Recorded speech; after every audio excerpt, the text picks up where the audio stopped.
뜻을 다하여 사랑하라. 온 맘 다해 생명 다해 주 사랑해. 온 맘 다해 주 사랑하라. 생명 다해 주 사랑하라. 뜻을 다하여 사랑하라. 온 맘 다해 생명 다해 주 사랑해. 주 사랑해요. 존귀하신 주님 주 사랑해요. 그 일을 하셨네. 주 사랑해요. 더욱 사랑해. 온 맘 다해 생명 다해 주 사랑해. 온 맘 다해 주 사랑하라.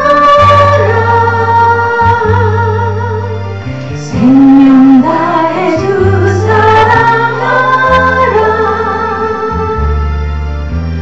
뜻을 다하여 사랑하라. 온 맘 다해 생명 다해 주 사랑해. 주 사랑해요.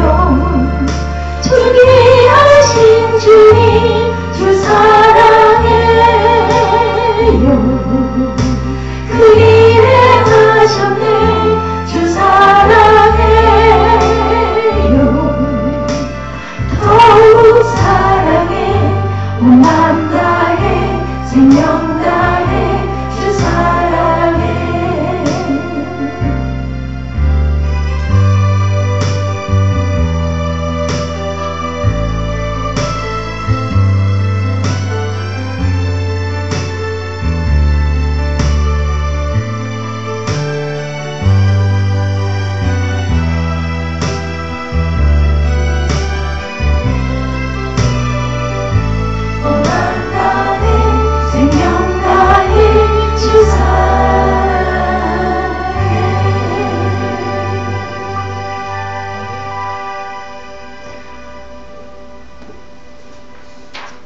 온 맘 다해 생명 다해 주 사랑하시는 저와 여러분 되십니다.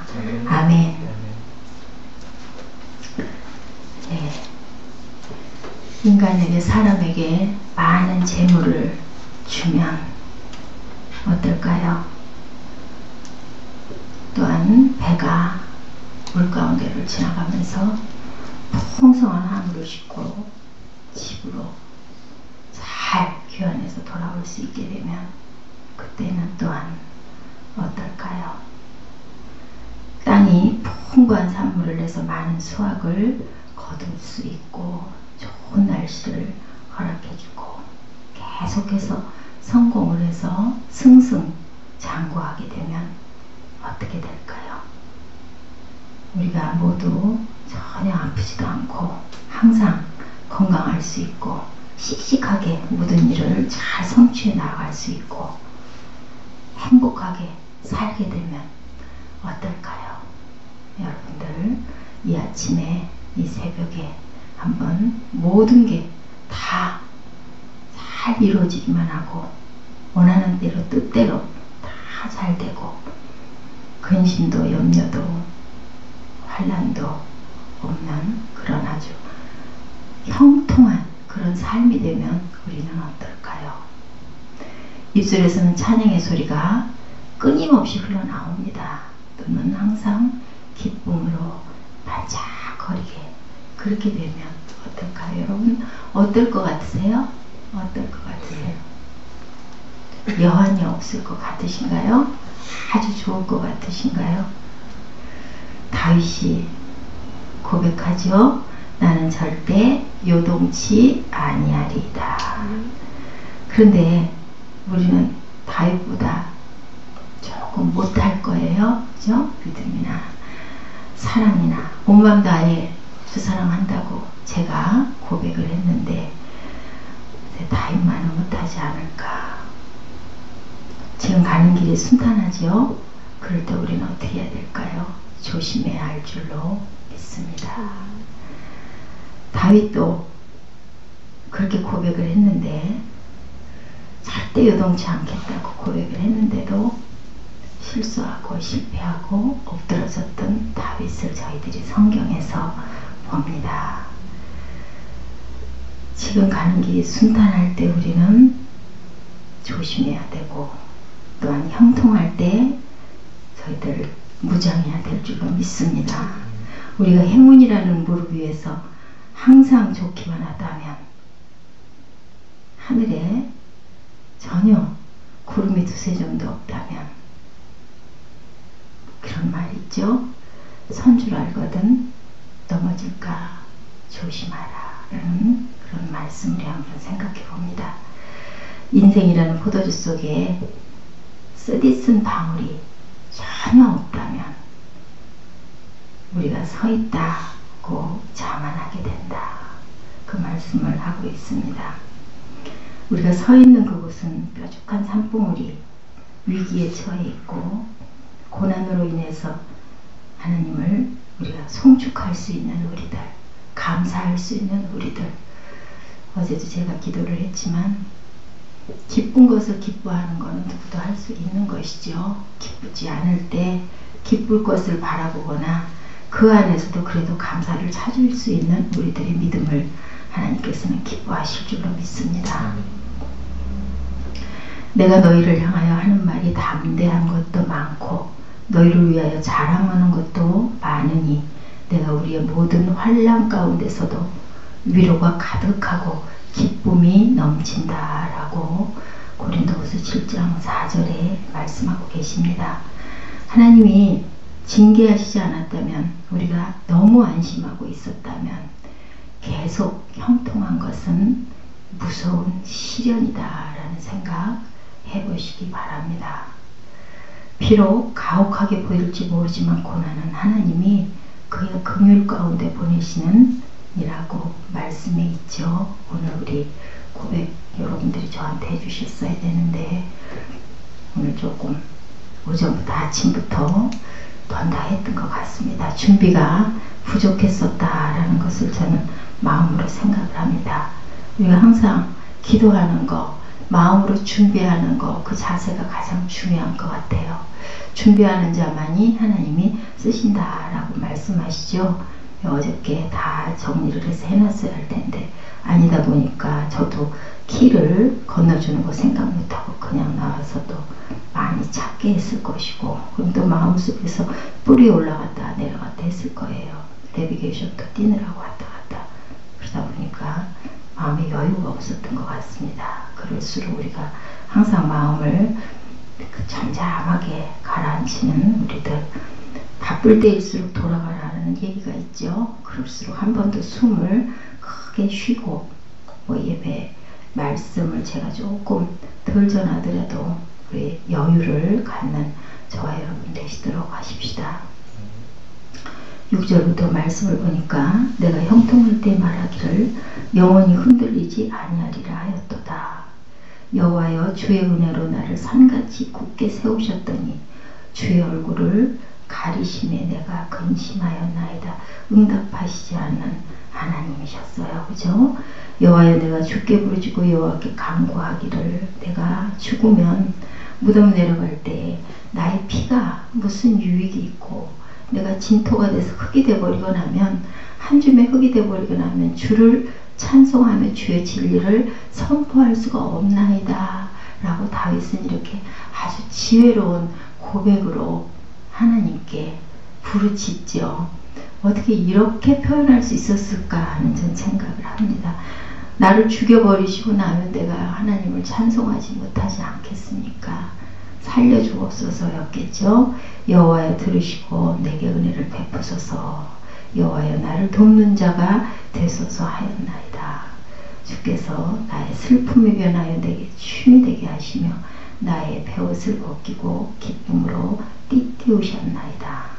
이는 잠잠하지 아니하고 내 영광으로 주를 찬송하게 하심이니 여호와 나의 하나님이여 내가 주께 영원히 감사하리다. 질병으로 인하여서 죽을 것 같은 고통 속에서 이렇게 부르짖어서 응답을 받고 성전을 주님께 올려드리는 그러한 그 시편 다윗의 고백이었습니다. 고난당하는 것이 내게 유익이라 이로 인하여 내가 주의 윤리를 배우게 되었다. 시편 119편 71편에 다윗이 그렇게 또 고백하고 있습니다. 우리에게 얼마나 큰 힘을 줍니까?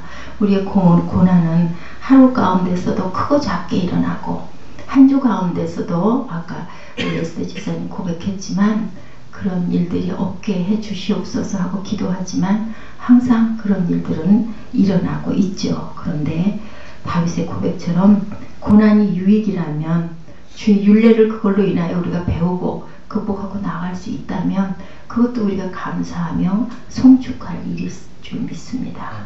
119편 72편부터 73편 쭉 봤더니 주의 입의 법이 내게는 천천 금은보다 승하나이다. 주의 손이 나를 만들고 세우셨사오니 나로 깨닫게 하사 주의 계명을 배우게 하여 주옵소서. 주를 경외하는 자가 나를 보고 기뻐할 것은 내가 주의 말씀을 바라는 연고라고 이렇게 얘기하고 있습니다. 내가 알거니와 주의 판단은 의로우시고 주께서 나를 괴롭게 하심은 성실하심으로 말미암으이다. 그 사랑하는 자에게 매를 준다라는 말씀 있죠. 채찍으로 다스리신다. 참 아들이기 때문에 주의 긍휼이 여기심이 내게 임하사 나로 살게 하소서. 주의 법은 나의 즐거움이니라 이렇게 고백합니다. 하나님의 자녀가 한편으로 번영을 누릴 때 다른 한편으로는 시련당함을 우리가 늘 각오하고 그리고 긴장하고 살아가는 저희들 되어야 할 줄로 믿습니다.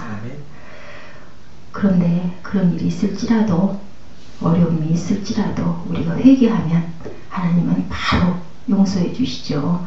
자비에 대해 영광을 하나님께 우리는 돌리고 그리고 또한 시편은 항상 도래합니다. 아픔이 있고 고난이 있고 할지라도 항상 하나님께서 응답하시고 우리를 건져주심을 늘 감사하죠. 건짐이 아닐 때도 입술로 건짐을 고백합니다. 이 오르난 타작마당에서 영감을 받아서 이런 아주 탁월한 성가를 지었어요. 이 시는 인구조사와 관련된 시편이며 역병을 멈추게 한 사실을 기념하여 성전을 봉헌하는 내용의 시편입니다. 제가 잠깐 조사해 봤는데요. 구성이 1절에서 3절은 다윗 자신을 구원하신 여호와를 높이고요. 우리는 6절부터 하나님께 고백을 드렸는데 4절에 5절은 하나님의 자비를 기념하는 일에 동참하도록 성도들을 청하는 내용이 나와 있습니다. 6절과 7절은 자신에게 임한 징벌의 원인이었던 잘못을 고백하고 있죠. 6절하고 7절 내용에 8절에서 10절은 자신이 제시한 탄원을 반복해서 얘기하고 있고 11절 12절은 구원을 기념하고 영원히 찬양드릴 것을 서원하면서 그리고 마무리를 합니다. 시편 30편 말씀은 병 때문에 죽을 뻔했던 시인이 기도함으로 고침을 받고 깨달은 하나님의 은혜를 감사하며 노래하고 있는 그러한 시의 내용이고요. 우리가 참고를 하자면 이 시편은 6절부터 10절까지를 읽고 그 다음에 1절과 3절, 11절, 12절, 4절, 5절의 순서로 읽으면 이해하는데 상당히 도움이 될 줄로 믿습니다. 우리 함께 한번 읽어볼까요? 6절까지 해서 10절을 읽고요. 그 다음에 1절과 3절 그렇게 갑니다. 함께 하시겠습니다. 내가 형통할 때 말하기를 영원히 흔들리지 아니하리라 하였도다. 여호와여 주의 은혜로 나를 산같이 굳게 세우셨더니 주의 얼굴을 가리심에 내가 근심하였나이다. 여호와여 내가 주께 부르짖고 여호와께 간구하기를 내가 무덤에 내려갈 때 나의 피가 무슨 유익이며 진토가 어떻게 주를 찬송하며 주의 진리를 선포하리이까. 1절에서 3절 합니다. 여호와여 내가 주를 높일 것은 주께서 나를 끌어내사 내 원수로 나로 말미암아 기뻐하지 못하게 하심이니이다. 여호와 내 하나님이여 내가 주께 부르짖음에 나를 고치셨나이다. 여호와여 주께서 내 영혼을 수월에서 끌어내어 나를 살리사 무덤으로 내려가지 아니하게 하셨나이다. 11절 12절 갑니다. 주께서 나의 슬픔이 변하여 내게 춤이 되게 하시며 나의 베옷을 벗기고 기쁨으로 띠띠우셨나이다. 이는 잠잠하지 아니하고 내 영광으로 주를 찬송하게 하시니 여호와 나의 하나님이여 내가 주께 영원히 감사하리이다. 그리고 나서 4, 5절로 마무리. 주의 성도들아 여호와를 찬송하며 그의 거룩함을 기억하며 감사하라. 그의 노염은 잠깐이요 그의 은총은 평생이로다. 저녁에는 울음이 깃들일지라도 아침에는 기쁨이 오리이다. 이렇게 마무리가 되죠. 이 부분을 참고를 하셔서 한번 묵상하실 때 천천히 한번 깊이 묵상해 보시기 바랍니다. 6절에서 7절을 보면 이 사람은 아주 건강해 한 번도 아파 본 적이 없는 그런 내용이죠. 주의 은혜로 나를 산같이 굳게 세우셨다. 주의 얼굴을 가리심에 내가 근심했다. 그런데 하나님께서 얼굴을 가리셨어. 하나님이 내게 당답하지 않으셔서 내가 근심하고 있나이다. 그의 생애는 순탄했고 형통했고 부러울 곳이 없는 그러한 삶이었는데 자신만만하게 영원히 흔들리지 않겠다 그렇게 얘기했는데 어느 날 갑자기 태산보다 든든하게 은총으로 나를 지켜주시던 주께서 나를 외면하시자마자 나는 그만 두려움에 빠졌나이다 근심하였나이다 라고 이렇게 얘기합니다. 하나님이 그에게로 향하셨던 얼굴을 잠깐 돌리는 순간 우리는 불안해하고 그리고 베드로가 물 위에서 그 파도를 바라보고 마음이 움츠려들자 어떻게 했어요? 발이 물속으로 잠김을 보고 깜짝 놀라죠.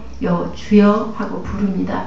그랬더니 왜 그렇게 믿음이 적으냐라고 야단을 치지만 붙잡아 주십니다. 그때 우리 그 순간에 우리는 깨달죠. 형통하던 삶이 누구의? 하나님의 보호하심이었다. 하나님의 은혜였구나. 우리가 형통할 때는 모르는데, 그죠?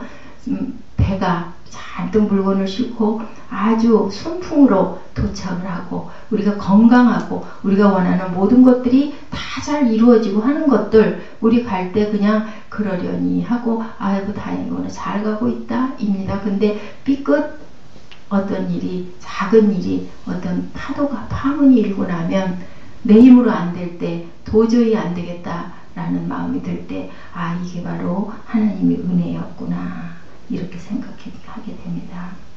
이게 바로 우리들의 공통된 약점입니다. 형통할 때 편안할 때 사람들은 하나님의 은혜임을 깨달지 못하고 나도 모르게 교만해지고 내 힘을 과시하게 되고 형통하기 나의 능력으로 말미암은 것처럼 그렇게 착각을 하고 그렇게 행동을 하게 됩니다. 사울이 그랬죠. 정말로 겸손하고 아주 잘생긴 뚜라님 품으로 기름을 부어줬지만 결국은 너무너무 교만해져서 하나님께서 어떻게 했어요? 버려버리셨죠. 그러자마자 곤두박질에 떨어지고 비참한 최후를 맞이하고 맙니다.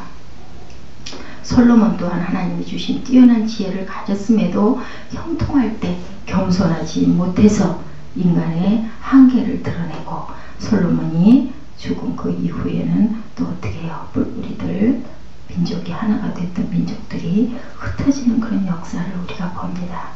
건강하게 하는 모든 일이 잘 되어 부러울 것 없는 삶이 우리가 바라는 것들이지만 그렇게 되는 순간 우리는 교만해지고 파멸에 이르게 되는 것이 우리 인간의 마음 안에 있는 죄성입니다.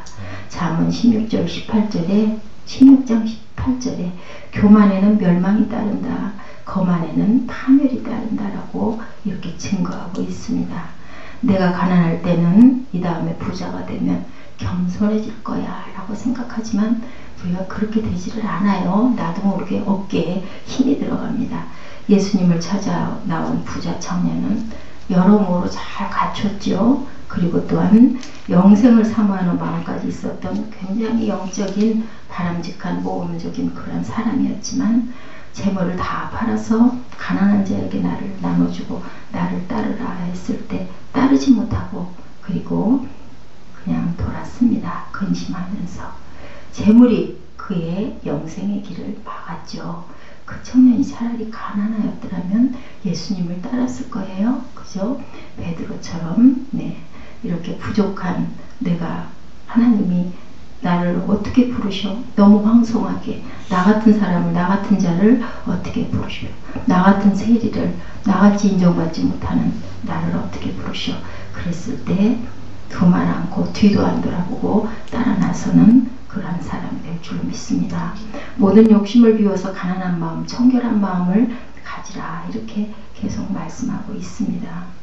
재물이나 명예나 권력이 아무것도 아니라는 그 사실을 깨우쳐질 때쯤 되면 나이가 많이 먹게 되고 인생 자체가 허무했고 헛되도다라고 그렇게 고백을 하는데 그때쯤 돼버리면 너무너무 시간이 없죠. 내가 전날 예배 시간에 우리 예지하게 그걸 물어봤더니 대답을 황당하게 해서 제가 웃었던 적이 있어요. 가난한 아가씨가 좋을 것 같아, 부자 할머니가 좋을 것 같아 했더니 부자 할머니가 좋다고 그러더라고요. 우리 예지는 시간이라는 거, 기회라는 거는 무엇으로 살 수가 없죠. 하나님 주신 귀한 기회인 줄로 믿습니다. 고난당하기 전에 내가 그릇 행하였다. 고난을 통하여서 주의 말씀을 지키게 되었다. 주의 말씀이 내 발의 등인 줄로 믿습니다. 그러므로 고난당할 때 여러분 낙심하지 마시고요. 아까 말씀드렸지만 사랑하기 때문에 우리를 때려주시는데 그것은 얼만큼 잠깐, 노용은 잠깐이고 은총은 평생인 줄로 믿습니다.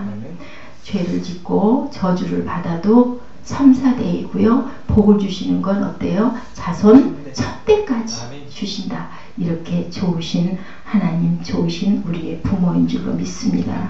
고난 중에 드리는 기도, 그리고 이 시편의 기자는 고난을 당하면서 회개하고 하나님께 간절하게 기도합니다.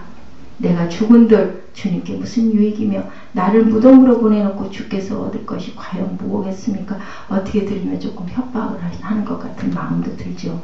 한 줌의 티끌이 주님을 찬양할 수가 없는 거죠. 한 줌의 흙이 주의 진리를 전파할 수도 없는 거죠. 그러니 주님 귀를 기울여 들어주시옵소서. 이렇게 아주 솔직하고 간절하게 이렇게 주님께 탄원합니다. 내 기력이 쇠하였으니 내게 은혜를 베풀어 달라고 이렇게 기도합니다. 그는 눈이 멀도록 하늘을 우러러보면서 주님을 섬기고 살겠습니다. 이사야 기자도 34편 14절에 그렇게 제비처럼 학처럼 애타게 소리 지르며 비둘기처럼 구슬프게 웁니다. 눈이 멀도록 하늘을 우러러보면서 주님을 섬기고 살겠습니다. 저를 낫게 해주셔서 일어나게 해주시옵소서. 그랬더니 히스기야도 생명을 15년이나 연장해 주겠다라고 이사야를 보내는 그러한 우리 역사를 봅니다. 이 시편 30편의 기자는 눈물의 기도를 통해서 하나님의 응답을 받는 것을 우리가 보았습니다. 우리도 문제가 있을 때 눈물로 기도하는 저희들, 그래서 하나님을 만나고 그 고난이 오히려 내게 유익이 돼서 잠깐의 고난을 통해서 우리가 하나님을 만난다면 그 고난, 우리가 원하는 고난이어야 되지 않을까요? 왜냐하면 하나님은 절대로 우리를 아주 넘어지게 하지 않으시고 절대로 우리를 불 가운데 물 가운데 내버려 두지 않으신다고 하나님이 우리에게 약속을 하셨기 때문에 누구 말 맞다나 죽이시겠어? 그게 답인 줄 믿습니다. 그런 고난이 오면 하나님께서 우리에게 복을 주시려나 봐 라고 오히려 기뻐하는 그러한 담대한 믿음, 그러한 아주 사모하는 마음, 또한 이렇게 고백하고 하나님, 제가 진토가 되어버리면 하나님을 찬양하지 못하지 않겠습니까? 한 주고 흙이 되어버리면 주님을 증거할 수 없지 않겠습니까? 나를 싸매주시고 나를 고쳐주시고 나를 새롭게 일어나게 해주시옵소서. 또 잘못된 부분이 있었습니까? 하나님, 나 이거 정말 잘못했습니다. 돌이켜 주시옵소서 라고 기도하는 저와 여러분 되시고, 정신을 번쩍 차리고 고난의 파도를 헤치면 거기에 우리가 알지 못한 하나님의 깊은 뜻과 그 속에 귀한 보화들이 잔뜩 감춰져 있고 그 보화를 파내면 그로 인하여 우리는 하나님을 얼굴을 근심하지 않는 얼굴과 얼굴을 마주할 수 있는 그러한 영광의 그러한 우리 축복 속으로 들어갈 수 있음을 믿고 바라보도록 하십시다. 그렇기 때문에 우리는 고난 가운데서도 어쩔 수 있어요? 기뻐할 수 있는 거고요. 고난 가운데서도 즐거워할 수 있는 거고요. 그 가운데서 하나님의 뜻을 찾을 수 있는 사람만이 하나님을 만나는 그런 귀한 복을 받을 수 있다는 것을 다시 한번 우리 깨닫고 그것에만 감사를 드릴 줄 아는 그러한 사람들, 그냥 잘 되고 좋을 때만 하나님 감사해요. 그러면 그냥 그걸로 끝이죠. 예수님께서 많은 여러 가지 그 기적을 보여주시면서 그 기적이 아니라 표적이다. 이렇게 내가 살아있다. 라는 것을 보고 영의 눈이 떠지고 영의 귀가 열린 자만이 영생의 복에 들어가고요. 10명을 고쳐줬는데 9명은 그냥 고쳐진 현상에 그것만 좋아가지고 가지요. 그냥 세상으로 갑니다. 진정한 눈뜸은, 진정한 귀 열림은 그것은 하나님이 그 속에 깊은 뜻을 나를 정말 이렇게 살려주셨고 나를 지으셨구나라는 것을 깨달는 그러한 자들만이 하나님의 영생에 복에 들어가는 줄로 믿습니다. 병이 들어도 질병이 들어도 그거 고침을 받아도 나사로가 무덤에서 일어났어도 또 죽지 않아요. 그죠? 우리 늘 그 얘기하죠. 그렇지만 온전한 진리를 발견했을 때 그랬을 때 영생인 거죠. 나사로 살린 건 너희를 내가 이렇게 살릴 수 있고 너희는 이렇게 다시 살 것이다 라는 거를 알려줬어요. 근데 살아난 것 자체 하나만 그냥 좋아하면 그걸로 그냥 끝이고 그거 까먹고 나면 그 다음에 또 사망이 우리를 점령해버리는 줄 믿습니다. 이 부분을 우리 깊이 생각하시는 저와 여러분 되시고 주의 자비로우심으로 나를 구원하여 주옵소서라는 그런 고백으로 하나님께서는 우리를 정말 안 구원해 줄 수 없겠구나. 내가 너를 잡아 일으켜 줄 수밖에 없겠다. 그런 대답을 받아내는 아주 지혜로운 하늘의 지혜로 기도하는 여러분 되시기 바랍니다. 주님을 섬기고 살겠다. 예, 이사야 38편 14절도 그렇게 얘기하고 있습니다. 나를 고쳐주시고 나를 받아주시면 낫게 해주시면 일어나게 해주시면 나는 이 아픔이 평안으로 바뀔 것입니다. 라고 기도하는 그런 이사야 같은 그런 마음 갖는 저와 여러분 되실 줄 믿습니다. 기도하시겠습니다. 하나님 감사합니다. 나의 아픔이 변하여 춤이 될 수 있게 하심을 우린 감사합니다. 주의 영광으로 주를 찬송하게 하시는 하나님을 우리는 송축합니다. 슬픔이 변하여 춤이 되게 하시고 베옷을 벗기고 기쁨으로 띠띠워 주시는 하나님이 계심으로 나는 수월에 내려간다 할지라도 주님이 나를 건지실 것을 믿나이다. 이런 고백을 하는 우리들의 믿음 되게 하여 주옵소서. 주의 은혜로 나를 산같이 굳게 세우셨습니다. 라는 고백을 항상 하게 하여 주옵시고 내가 주께 부르짖고 여호와께 간구하였더니 하나님께서 나를 기쁨으로 띠띠워 주셨다라는 그런 고백을 하는 우리 모두의 믿음들이 될 수 있도록 주님 축복하여 주시옵소서. 감사드렸고 예수 그리스도 이름으로 감사하며 기도드렸습니다. 아멘. 두 분 일어서셔서 묵상의 감동 하나님께 고백하시고 주기도문으로 예배를 마치도록 하겠습니다. 아버지 하나님이시여 진리의 말씀으로 우리들의 영혼을 소성케 해주심을 너무나 감사드립니다. 아멘. 우리들 삶 속에 여러 가지 환경과 여러 가지 상황들이 하나님 늘 저희들 곁에 있습니다. 저희들이 하나님의 은총을 받아 형통케 되었을 때 또한 저희들이 하나님의 연단을 통하여 하나님 정금같이 나아가는 그 순간의 길을 걸어갈 때에도 우리들에게 기쁨과 또한 슬픔이 존재함을 하나님 우리가 이 시간 고백합니다. 오늘 하루도 하나님 우리가 온전히 말씀에 붙잡고 나아갈 때에 하나님 말씀 가운데 하나님 그 기쁨으로 띠띠울 수 있는 삶을 살아가게 하여 주시옵소서. 형통할 때 더욱더 겸손하게 하여 주시옵시고 슬플 때 더욱더 주님께 간구하며 우리의 자신을 되돌아볼 수 있는 그러므로 주님께 영광을 돌리며 주님의 말씀에 순종하는 삶을 살아가는 하루가 되게 하나님 열어 주시옵소서. 예수님처럼 사도 바울처럼 그리고 다윗의 고백처럼 삶을 살아가는 그러한 죄들 될 수 있도록 허락하여 주시옵소서. 오늘 또한 주님께서 주실 그 영광을 바라보며 사순절의 고난을 저희를 묵상할 수 있는 그러한 하나님 기간이 되도록 인도하여 주시옵소서. 예수 그리스도를 받들어 감사함이 드렸사옵나이다. 아멘. 하나님 감사합니다. 저희에게 귀한 말씀 주신 것 저희들 믿고 나아가고도 붙들고 나아갑니다. 길을 열어주시고 또한 그 받은 말씀 그대로 저희들 마음에 품고 바라볼 수 있도록 함께 하여 주시옵소서. 교만은 패망의 산봉이요 거만한 마음은 넘어짐의 앞잡이다 말씀하셨습니다. 저희 항상 어떤 문제에 봉착할 때 주님 그 뜻을 헤아릴 수 있도록 하는 지혜를 허락하여 주시고 또한 저희가 그로 인해서 더욱더 주님을 깊게 만나고 더욱더 앞으로 한 걸음 나아갈 수 있도록 주님 함께하여 주시고 붙들어 주시옵소서. 그의 노염은 잠깐이요 그의 은총은 평생이로다. 저녁에는 울음이 깃들지라도 아침에는 기쁨이 오리로다 말씀하셨습니다. 저희 근심으로 힘들지라도 근심으로 하루를 마감할지라도 저희가 잠든 그 사이에 주님께서 일하시고 또한 응답 또한 허락하여 주시고 피할 길 또한 허락하여 주심을 믿습니다. 아멘. 저희 문제 위에서 항상 회개할 수 있도록 하여 주시고 또한 평탄하고 순탄하고 형통할 때 저희 자신을 돌아볼 줄 알게 하여 주시고 또한 주님께 많은 영광과 또한 찬송을 있도록 하여 주시옵소서. 저희 삶에 있어서 항상 부딪히는 문제를 통해서 주님 만날 수 있도록 하여 주시고 그 문제에 감사할 수 있도록 하여 주시고 그로 인해서 더욱더 성장하여 나아갈 수 있도록 함께 하여 주시옵소서. 아멘. 모든 것을 예수 그리스도 이름으로 감사히 기도드렸습니다. 아멘. 하늘에 계신 우리 아버지여 이름이 거룩히 여김을 받으시오며 나라의 임하옵시며 뜻이 하늘에서 이룬 것 같이 땅에서도 이루어지이다.